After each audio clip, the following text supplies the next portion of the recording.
introduction. My name is Scott Frankel. I'm the president of Animatic Media, and we have some good friends here today that are joining me. They are Linda Cragen-Linland and Debbie Garcia. So Debbie, let me start with you. Tell us a little about your role, what you do, and what is your confidence potion? So my name is Debbie Garcia. I am the founder and CEO of Versatour. We are an online platform for meeting and events professionals to be able to source utilizing virtual site tours with a full RFP and proposal management system. We don't just do hotels, we do full events, because as an event professional, I don't just book hotels. We do hotels, venues, event services, and destinations around the world. And my potion, wow, it's kind of like a little mixture of a little sassy, a little don't tell me what to do, and a lot of feeling that I want to change our industry. Excellent. And Melinda, a little bit about yourself and your confidence potion. Sure. So Melinda Cragen-Linland, and I'm the managing director at Spring Studios in New York, which is a large studio complex used for both commercial photography and also large-scale events and programs. I've got about 30 years in the industry, and I've more typically been on the experiential agency side. So it's been very fun to see the industry through the other lens of operating a venue. And in both of those roles, the sort of super potion, superpower of what I have come to embrace as a very ADHD brain has been helpful in so many regards. Just being able to have high senses and big emotions and a brain that operates fire fast, but learning to harness that's been kind of a journey also. Excellent. You know, for me, when I talk about, so Animatic Media is a audiovisual and production company. We've been around 30 years, and within those 30 years, you know, I've been super confident in what we do here and even in my personal life. And I've also not been so confident. And my confidence potion has to do with trust, trusting the people that I put around myself personally and professionally. And I think for me, that's one of the biggest things I can do. So we're going to jump in today. We're going to talk about a couple of different things related to confidence. And, you know, what I would say is trying to understand confidence. I'll start with you, Melinda. What does confidence really mean to you? And has that definition evolved at all? And if so, how? It's a great question. So I would say now, as a 51-year-old woman, the idea of being fully authentic is so refreshing and empowering. And to me, that's where real confidence comes from, is you can be in any setting and authentically show up. And, you know, if you swear, then swear. If you're funny, then be funny. If you're serious, be serious, and do all those things in a way that's truly who you are. That to me is pure confidence. I think as a younger person, I really kind of like modeled what we thought confidence was. And it was, you know, assertiveness and eye contact and standing tall and things along those lines, which all contribute to it. But they're a little bit more like symptoms of, or, you know, things that might be indicators of. For me, a lot of that was masking that I wasn't that confident. So yeah, I've embraced as I've gotten older that it's way more fun and way more credible to just be who you are. And that's the thing that brings the confidence. Yeah. And you know what? I love that, because most people are so fearful of, let's say, public speaking, right? And you know, the saying that you have nothing to fear, because if what you're talking about is the tip of the iceberg of all that you know, yeah. You know, so it has to do with being yourself. And, you know, Debbie, I'll ask you the same thing. What does confidence mean to you? And as it evolved, you know, that definition evolved for you? I think it's a few different things. I think there's a vulnerability to it, being able to kind of, like Melinda said, be your authentic self and put yourself out there and not be afraid of what other people think. I think I've been told a million times what you're doing is crazy. What are you trying to do? And you have to kind of live in your passion. You have to understand that what you're doing is true to yourself. So I do think that being vulnerable in the moments is actually, for me, connecting to others. So they see that me kind of bringing down my shield is able to show them that, you know, not every day is great. I don't have a great day every day. That's, you know, my husband had surgery, my kids, I've got 2 young kids. We love soccer. There's just certain things that I want to portray in my life that is not just about work. But all of that brings me to being a confident person in how I choose freedom. I think freedom is another way to describe how to be confident is if you know that you have the ability to be yourself and be free and speak the way you want to. Confidence comes with that. I like that. You know, for me, I've kind of meshed together. People want to be confident, right? You want it, but a lot of people don't know how to go about it, because it just doesn't start from out of the blue. And I opened with this at the beginning. I talked about trust, right? But that trust comes with making good decisions. I think that's a good part of it. And for me, I use it as a compass almost for every decision I make in my life. It keeps me headed in the right direction, because if I know I'm making good decisions, if I know that I'm trusting the people that are around me personally and professionally, it keeps me on the right path, which gives me all the confidence in the world. Because you're going to try, you can be confident and fail. We know that. It doesn't matter. But the fact of the matter is, if you're doing things in the right way and you're trusting people around you and trusting yourself, you're going to have that confidence. And it's not just fluff. It's a real thing. So for me, it comes back to trust,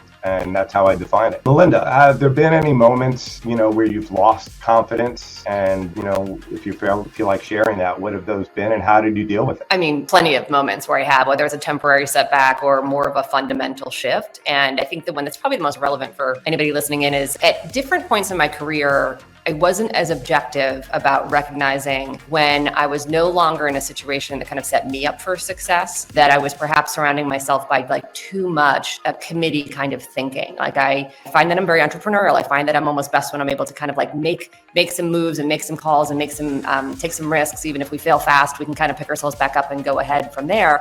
Very entrepreneurial, right? Where I've been in more corporate structures, I love that as well. But in moments, my confidence has eroded because there have been so many levels of scrutiny, not all of it qualified, on each type of initiative or plan that we're trying to roll out, that can almost start to make you question your own professional thinking and intellect. And, one of the fundamental things that changed when I took the role here, which was about a year ago, I took it in January, and a good friend of mine from my last company said, well, what's the most interesting thing you learned about yourself since you took this role? So this role, being much more of an MD role, is a little bit more of a single source leader, as opposed to some of the other roles I've had have been on a group of senior leaders, like a head of growth or something like that. And I said, I learned, and I was apologizing to myself as I learned it, but then I was like, but this is dumb. To do my best work, I actually need to be the one in charge, which is a very hard thing to admit, especially as a female, that you're kind of conditioned into thinking well, we're supposed to ask our colleagues, and we're supposed to get everyone's input, and we're supposed to want all that. But actually, I've done much more in a short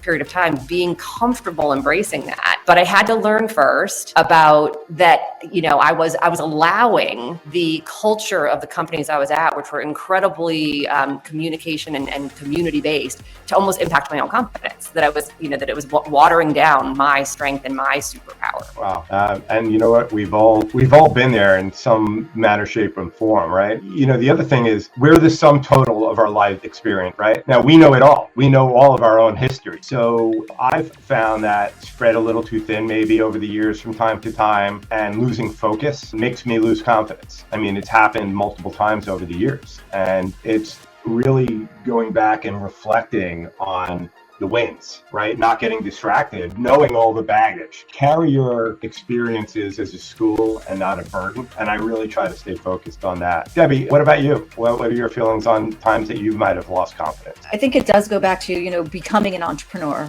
making that choice to kind of go out on your own and believing in yourself. I had a very similar thing, Melinda, where I am doing better now that I'm in charge, because I know exactly what I want. I think learning not only more about myself through this journey, but I had partners when I first started, and I took a lot of their input, and I was just like, no, this isn't moving fast enough. This isn't really what I want to be doing. And I felt like when I finally took the reins back, I have been able to move a lot faster. I've been able to make decisions quicker. Sometimes those decisions, like you said, fail fast and pivot, which we just did a few weeks ago with a revenue model. That was a hard decision to make on how you're going to actually make money. And I was able to kind of listen to others, stand in my confidence, and know that I was making the right decision, not just for myself, my family, but my industry. Also, I'm a lifetime learner. I want to know everything. I'm getting my MBA right now. When I first started, I went to all the classes at the Entrepreneurial Center.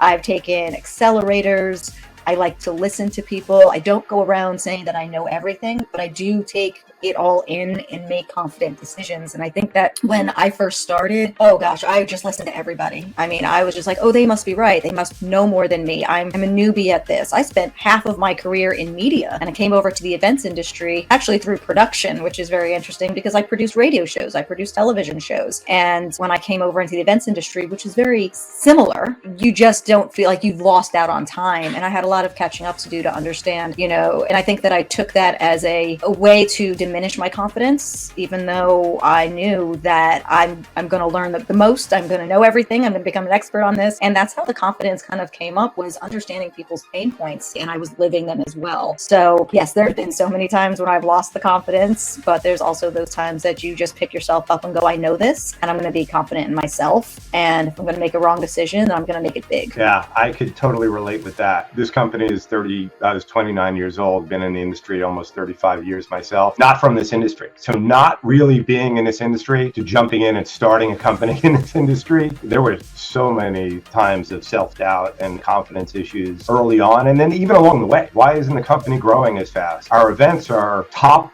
level events. We're so proud of the events, but as a company, we weren't growing. And that will definitely take your legs out, because you want success. I think a lot of type A personalities, right? Melinda talked about acknowledging the fact that you're better in charge. And I could see comments coming in from the audience about it, absolutely right. So we're all in a similar boat there.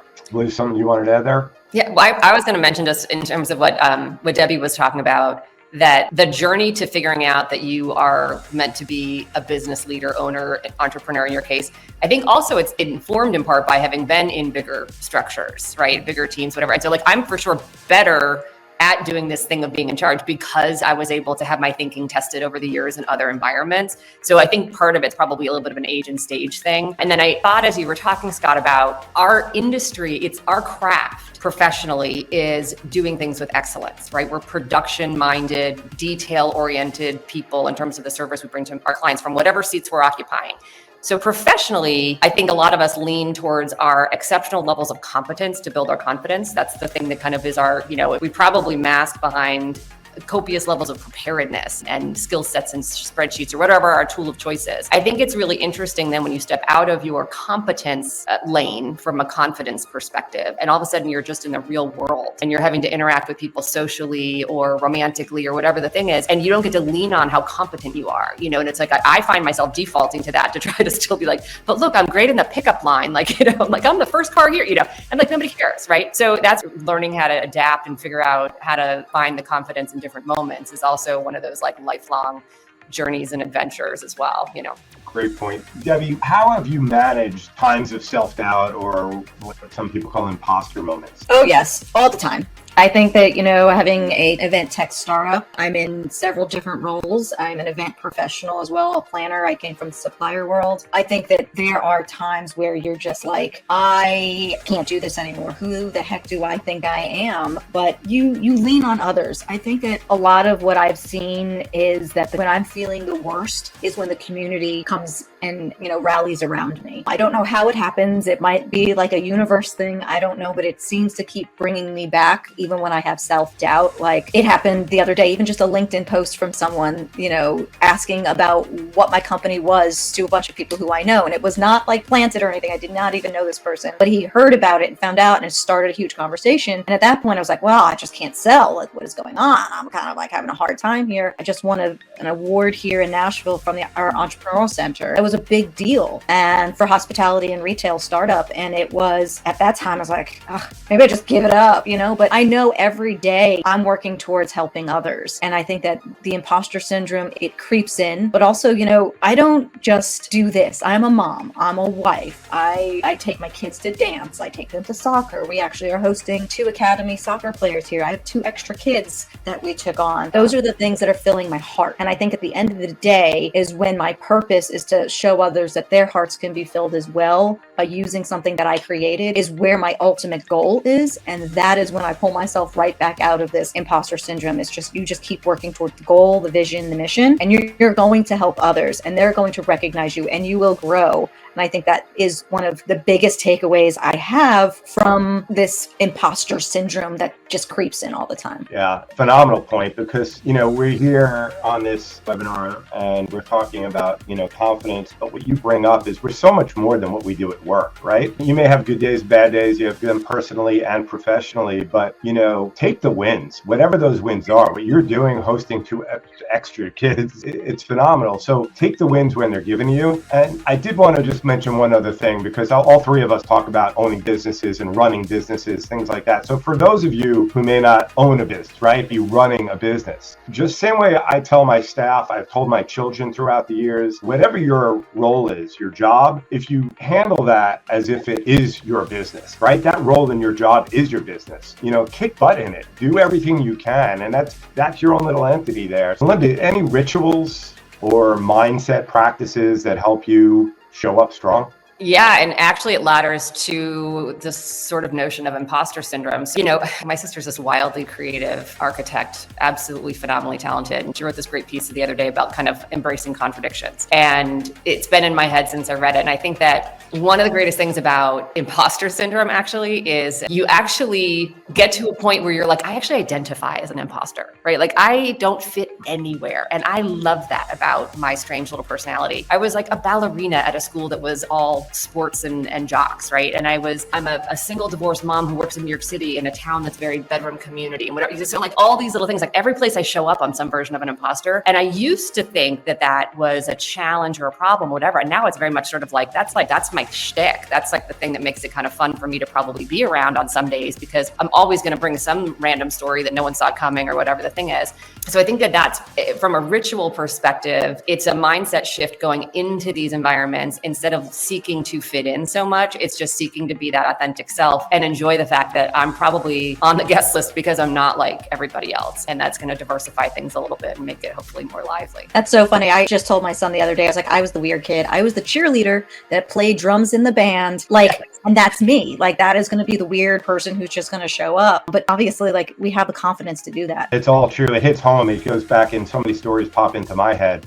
Imposter syndrome. So I have a recurring thing that happens and has for 30 years. And it's even more ironic that it still happens today, because after producing literally thousands of events over the years, and one of the ways that I feel like I've made a mark on this industry is taking risks, calculated risks in events, and incorporating new technologies into the events we do. Because I'm always preaching that we want your event to look different and feel different than everybody else's event. We want a uniqueness, but we all know we're all constrained by the same budgets and the same client quirks, or you have a great idea, your client buys in, but their boss doesn't buy into it, whatever it might be. So after all of this success over the years, it still happens. I will be on site, I will wake up in the morning, I'll be laying in bed, and all this self-doubt will pop into my head about who am I? Again, I know my history, right? I know everything. I know when I was on the AV squad in high school and a nerd back then, and wouldn't say a peep to anybody because I was just had no confidence, back then. But who am I to produce this event for 10,000 people? Or who am I to have this idea, a singular idea that I had, and try to bring it to life? And what gets me through that, and the confidence again, comes back to trusting the people on my team, right? I'm not alone in it. It might have been my idea, but I brought in a group of people and they're all on board with it. So reflecting back on all the successes, and that still happens, people. I've been doing this so many years and so many events later, and it's just natural. It's human nature. So reflecting back is a huge thing. The other thing too, I wanted to say, Scott, and by the way, we have a question in the chat that we'll come to in just a second. As I'm listening to you talk, and I think, Deb, you probably share the same thing, like a great way to arrive at confidence is doing the work, like really doing the work. And that's probably one of the things that you don't necessarily think to say out loud, but like my son is 13 and he's playing basketball and he's doing well. But like the kids who like really do the work, who never miss a practice, who get up early and take an extra run or whatever, like they're going to get further faster. And that's a big part of the confidence piece. It's like there's sort of presumed confidence that you might be born with. It just kind of is, something that's in your wiring. But then there's the earned confidence of having done the work. And that's so powerful. And I think that's the thing that makes you harder to knock off the pedestal in even you're having a bad day. And I think professionally, like I'm a giant geek when it comes to doing an annual plan. For me, that's how I get confident to run the business. Is I go all the way deep in the bowels of the business and try to learn everything I can and spend a few Saturdays making some slideware for myself. And somebody on my team joked and they're like, who's this for? When I showed them what I had been working on. And I was like, it's for me. It's so that I can lead us competently. But it's like, again, it's, I think that's the big part, that kind of doing the work piece. Yeah. And you know what, Melinda, that will keep you square too. That will keep you focused, because we've all seen the people that walk in a room with false confidence. And they're just projecting because they want you, they want you to look at them a certain way as a leader or somebody. And if you haven't done the work and it's just pie in the sky confidence, then yeah, they can take your legs out. Yes. So we have a question from Ashley. How to negotiate a promotion when you're not exactly feeling confident? Debbie, is that something that you want to take a shot at? Yeah. I think that, for me, it's about data. If you feel like you deserve it and you feel like you put in the work, but you're just like having those nerves of like, maybe I don't deserve it, but you walk in there with like the data, like showing what you've done, like Melinda just said. Also, it's about the work you put in. It's going in and saying to them that, look, this was my goals. I've achieved these goals. I do believe that I deserve a promotion. Here are the reasons why. And if you go in confidently and understand that you did the work and you stick behind it, then it should be easy to do. Now, if you didn't do the work and you just want a promotion then there's a whole other thing. But if you're on this, watching this right now, I'm assuming that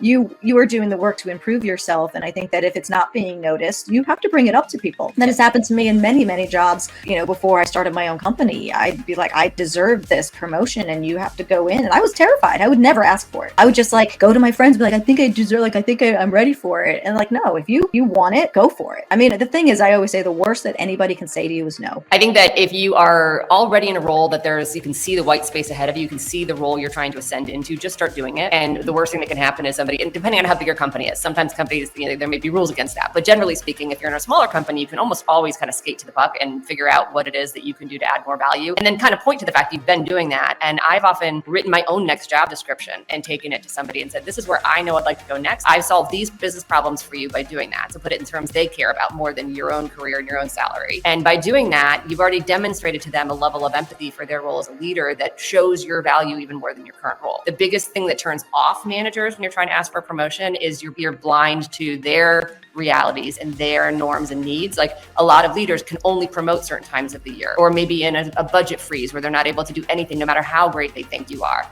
So being very cognizant of the fact that there may be some things, and even acknowledging that in your conversation, and sometimes saying like, what would it take for me to take the next step? And I'm happy to go there. Like I'm more than happy to put in the work. Tell me what it is, and can we agree that once those things have happened, then we can move ahead. That resonates a lot with leaders. Absolutely. Make sure that they're on the same page with you and that you're acknowledging what's important to them is huge. One of the things I also tell people is the time to start negotiating your promotion is immediately after your review the year before, or whatever the time frame is. It doesn't happen by accident. It's not that you're 3 weeks out from your review and you want to go in there. It's not the time, because you want to start accumulating those wins from the previous review you've had. If you've got a promotion set in mind and you want to start documenting things, you want to make sure in a nonchalant, non-threatening way that you throw those wins out from time to time to your boss, and make sure that acknowledgement that you're on the right page the whole way through it. It's the same way when people get terminated. If I ever terminated somebody and they were completely caught off guard, then shame on me. So the same thing. You have to start negotiating that. To me, it's a year-long process as well. Yeah, and I love Debbie's about data. I think that's the headline. That's the key takeaway. Have the data. Have the data. Melinda, is there any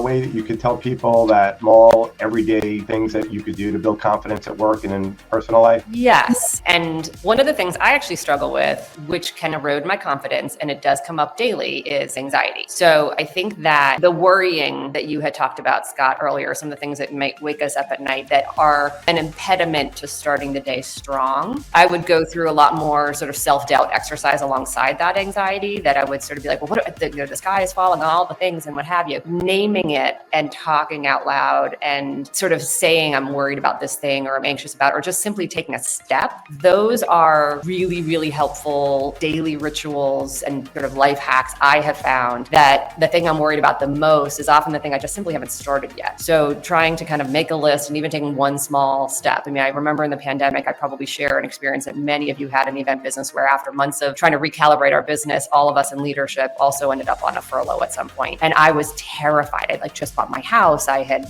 sunk my cushion into making a kitchen for myself, all these things, right? And I was like, okay, well, I know I'm going to sit here stewing and being completely anxious if I don't just like get online and do my my whatever the New York State unemployment or whatever the piece of paperwork was I most needed to do that day. And it was a powerful moment, like to recognize that I was really, really anxious, but I needed to take command of the situation. And this was the first critical step, no matter how much I dreaded doing it, and just taking a hold that way. So it's not a perfect silver bullet, but I do think that when you can't talk about confidence without also mentioning the kind of other side of that coin, which for me is it probably lives mostly in anxiety versus like a lack of confidence. Because if something's going to erode my boldness, it's my worry. So knowing it, naming it, and then also just kind of putting it away after a little while. Be like, all right, she's had enough time to be here being a nuisance. Let's put her away now. Debbie, how about you? Any small things that people could do on a daily basis to build confidence, whether it's personally or professionally? Yeah, so my biggest thing that I do is meditation. I have really gotten into the practice over the last 2 years. I am anxiety type A. If you do the DISC, I'm a D. If Enneagram, I'm an 8. I am like all the things that are push forward, but the anxiety got to me as well.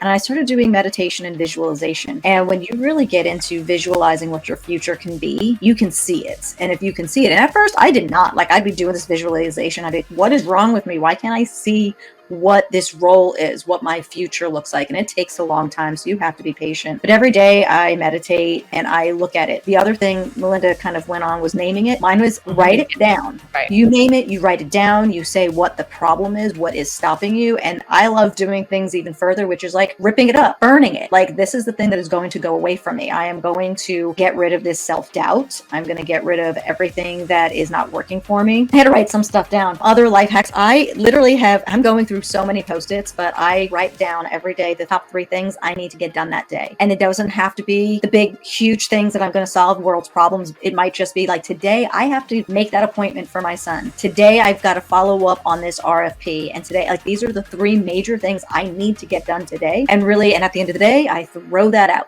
I can get those things done sometimes in an hour, but those are the things that it's like they have to get done today. And my last thing that I really, really am leaning into right now is, Melinda, you talked about your planning for the year. I am now planning every 12 weeks. So I'm doing the 12 weeks. Yep. So every 12 weeks, it's like a new year, new goals, new KPIs. So I am constantly evaluating where I'm at, but those are like those top things that have to get done. And at the end of like 12 months, I've now accomplished a lot. Yep. So I think that, and also you see wins in that. You see wins a lot more. So you encourage you to keep going. I see a couple things in the chat. Can we acknowledge some of those, Scott? Yeah, absolutely. So I see that there's a bunch of people in this room that have the same afflictions that all 3 of us seem to have: ADHD, anxiety.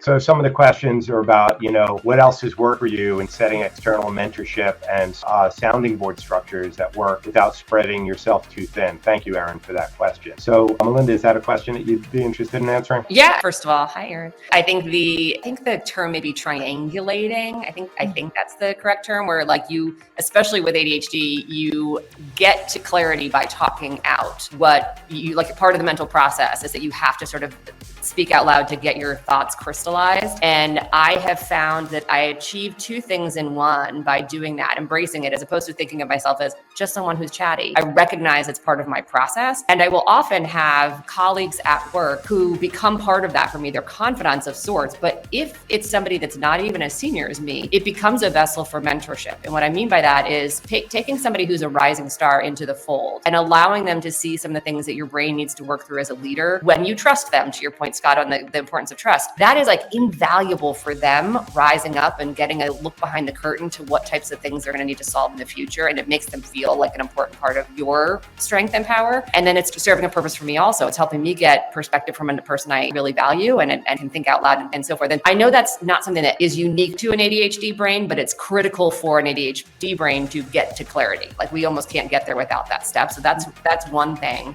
And there was something else that I think Addie had asked, which was around what's something that kind of works really well for an ADHD brain in particular. Like I had to learn 2 things about myself and be very accepting of those things. And by the way, I learned all this about myself because my kids have ADHD. So I started reading more about it, and like it's, diagnosed later in life for women. And I kept thinking, oh, this is for my ex-husband. It's like, oh no, it's for me. And the 2 things, one is that I have these like hyper periods of focus and productivity that are like kind of insane. And then I have these lulls where it's very hard for me to get going and do much of anything. And I used to really shame myself for that. Then I learned that I get like 3 times as much done in my peak surge periods than people get done all week long if they don't have the same sort of affliction. So I started to ease up on that and lean into it and say, you know what, I'm not going to be able to get my brain to come online right now. It's okay. It needs a rest. I'm going to go do something else because I know that that it'll come roaring back. And so that I've kind of leaned into that. And then I've also leaned into, and I'll shut up, one of the things that my particular flavor of ADHD has is like, I just pick up on everything. Like the level is like flypaper for human behavior in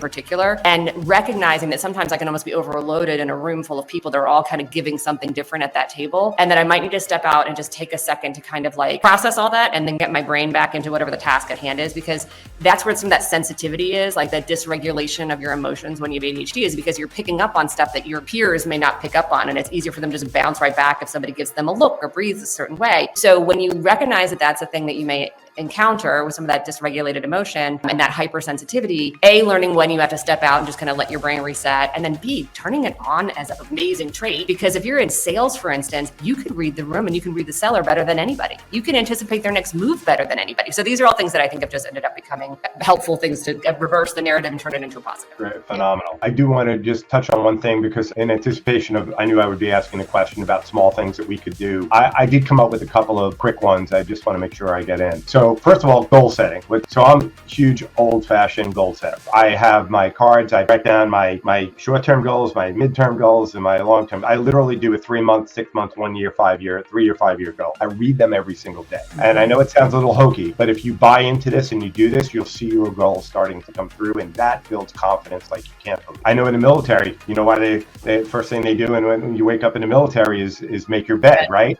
You make your bed. First accomplished goal. There's a reason to it. It's not just cheesy and hokey, people. It's real. It gives you a sense of accomplishment.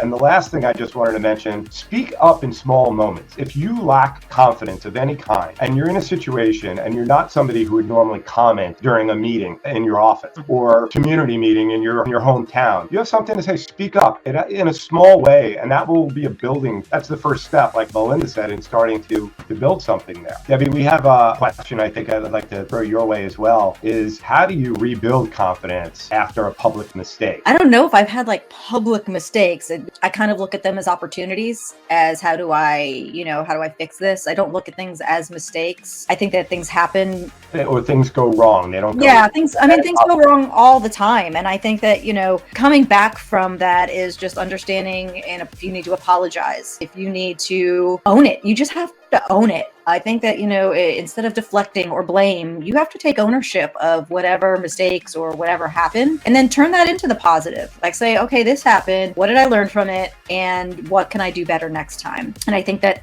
just realizing that something went wrong is instead of not pushing it, in the corner, that is not dealing with it. And it's just going to keep growing. And if you don't deal with it head on, really understand how, you have to deep dive sometimes. You got to go, what happened here? I mean, depending on how public it is, how big the mistake is, but owning it, apologizing, figuring out what our next step is, and growing from that is the most important thing. Yeah, I have found, because you're right, things go wrong in this industry. Anyone that says been in this industry for any length of time that says everything is roses, things never go wrong, is just lying.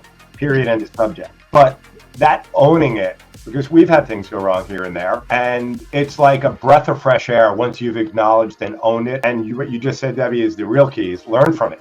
Again, carry your past as a school, not a burden. I mean, it's a huge thing. Melinda, we have another question about, as a manager, how do you transfer confidence to your team? Yeah, I think there's probably 2 sides to this one. I think there's probably the emotional and then the practical. So the practical side is doing the work, as we've talked about, and modeling doing the work for the team. I think that is a big part of sort of year one here has been, I try to put in the first push of something before asking them to do something that may be hard, so that they're seeing that it's, I'm happy to kind of first take that heavier burden, lift, whatever, et cetera. And we have just moved through a process here where we're so pleased that we put in this work for this plan I've talked about that's 89 pages, because it actually has come in incredibly handy for some other conversations we've ended up happening.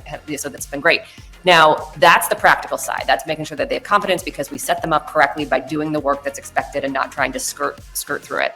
The emotional side of the confidence is letting people know they're in a safe environment to fail. So I think being clear that, listen, we're not encouraging you to fail. But you're also not going to be ostracized because you do something, you try to take a risk that's a positive risk on behalf of the company, or that you try to bring something to our attention that may be something we need to address, or any of those kinds of things. You want to make it a safe environment, and that's going to give a lot of confidence building to the team. Now, granted, there can be another side of that coin, obviously, but those would be the two things I think. Yeah, I love that too.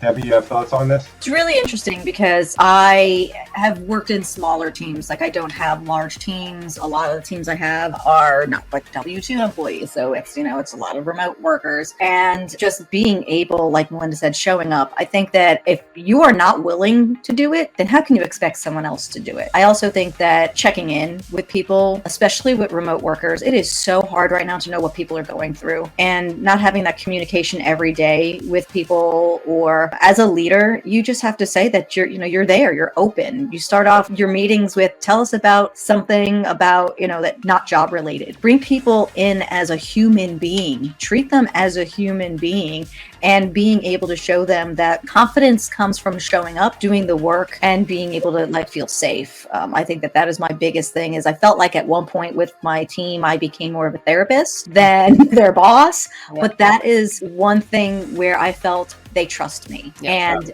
never have I had to let go of someone, or someone has left me. There's always been a relationship after. We'll go have dinner, or if they're remote and I'm in the city, we'll go have drinks or lunch. There's always been that kind of relationship after that as well, because they were never afraid to tell me something. And I think that comes with that confidence. It says a world about your management style and, how do you feel about them? And it's probably mutual, which is great. I try to myself recognize the efforts, even if the results aren't there. I think that's a really important one, to make them feel like they didn't go unnoticed, that they tried. The tough one for me that I try to do to foster confidence is give autonomy and trust, right? That is so hard for me to give up control and to give that trust. But I'd rather go out on a limb and giving somebody some, trust to do something. And then I think the third thing for me, when I'm trying to really help somebody build their confidence, is when I give them a task, I try to match their strength to the tasks that are being given to them, right? Especially if it's something that's out of their wheelhouse a little bit. Those things are really important. This is Lewis. How do you take tough feedback without taking it personally? I've never taken anything personally in my life. Just kidding. I've been called thin-skinned at various points. So that's one of those things I've learned to work with. I think there's a couple things. Be intellectual about it to the best of your ability. Feedback I've always been taught was very, very generous. It comes out of the background as a dancer. Like, if the teacher's not critiquing you, then they aren't actually trying to develop you. The minute somebody stops giving you feedback in a relationship, the relationship's possibly over. So I think it's one of those things to recognize that dialoguing is a big part of needing to be developed as a professional. And they're most likely a suggestion there that they're trying to help you and critique you and get you to the next level, and not just put you, for instance, on a plan that might be more of a suggestion. It might be time for another career chapter. I think the other piece of it is trying to put yourself a little bit in their seat, because without exception, as you grow in your career, you too will be in the spot of having to give some tough feedback at some point in time.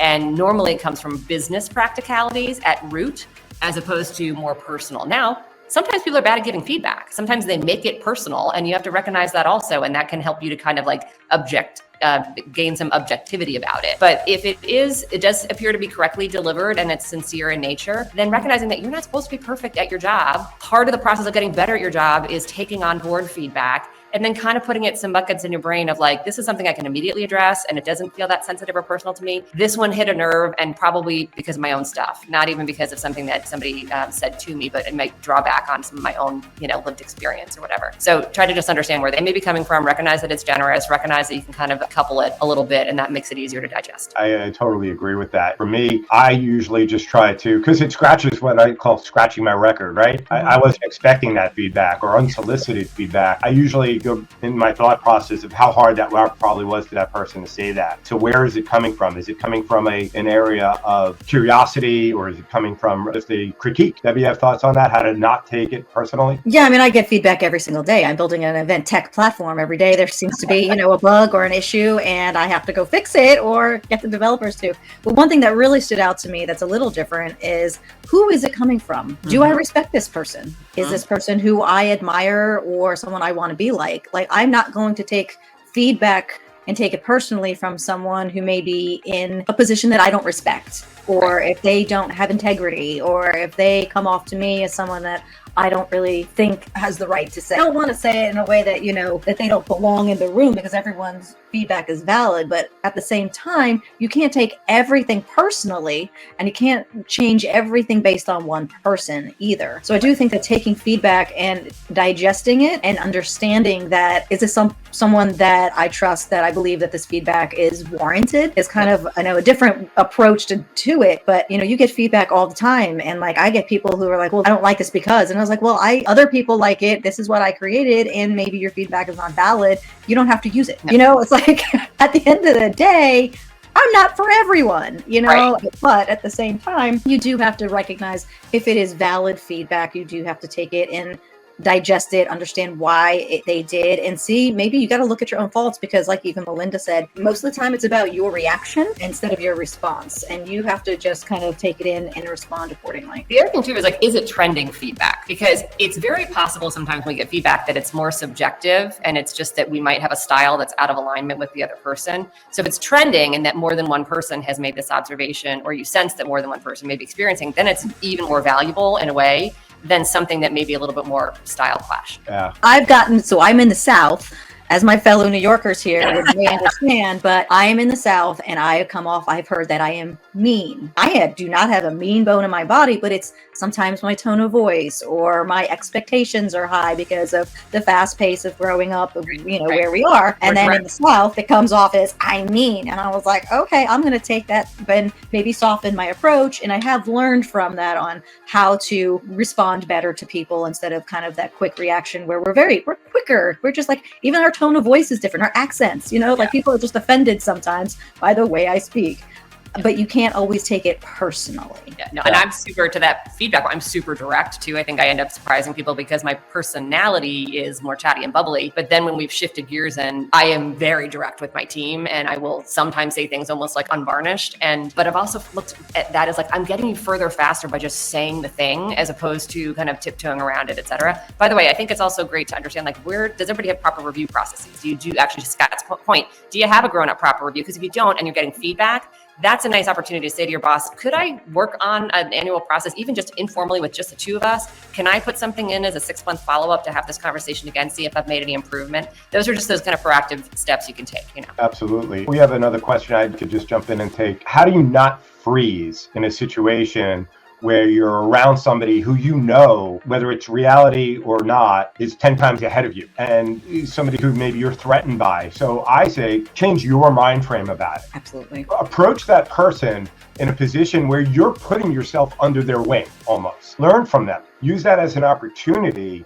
So rather than be threatened by it, and listen, maybe they're not open to it, but honey will get a lot more flies, right, than vinegar. So it's just one of those things. I don't think you should approach that as being threatened by it. And with just a couple of minutes left, I just want to go through some final thoughts or takeaways. Start with you, Debbie. Anything when you look back at what we are planning for this session, and now that we've actually discussed some things, what are some takeaways you want people to remember here? I think, finding your confidence is in doing the work and understanding, if you don't know something, this is your opportunity to learn. And I think that finding what works for you may not be what works for other people. So stop comparing yourself. And also, like, in order to find a little more confidence, I think one of the biggest things that you can do is, even what Scott just said, was, finding the person who can mentor you. Where are your blind spots? And how can you find the person to kind of help guide you in that confidence to that next level? Excellent stuff. Melinda? I would echo so much of that. And I keep looking back at that same comment. I think it was by Mac, about kind of freezing when you see people around you that are more confident. And I think that that's the tricky thing about confidence, is it can almost become this thing that is, you assign it a value and you sort of feel less confident if you're not feeling confident. It's like it's a very slippery slope. So I think that it's like understanding that, like, it's not a mandatory. You can survive your entire life without actually ever having true confidence. It may make it less enjoyable, but not shaming yourself in those moments you don't have it, and just kind of being like, all right, well, there's other situations where I have it more, and I'm gonna enjoy those when they come along, and then maybe just try to multiply the number of instances in which they come along. But recognizing that every single one of us ends up in these spots where we look across the way and somebody seems to be doing it better or stronger or faster, and really, really removing confidence and shame from each other. They just can't. You're never going to develop the confidence if you shame yourself in the moments that you don't have it. Totally agree. And I would say, for me, one of the things that, we discussed here today, Melinda talked about authenticity. being yourself, because if you're not being yourself, it's very hard to have general confidence in what you're doing, what you're saying. So I go back to be yourself, the trust factor, and just remember to learn from your experiences and know what you're good at and lead with that. Lead with what you're really good at and build off of that confidence. I appreciate both of you joining me today for this. I hope the audience took away some things. I know I would definitely make myself available if anyone ever wanted to reach out to me. I'm sure I speak for Melinda and Debbie as well with that. If this session sparked something for you, you could follow Eventcombo on LinkedIn, YouTube, and Instagram for more expert-led conversations and real-world growth stories. Again, thank you. I wish you the best of luck and the most of confidence.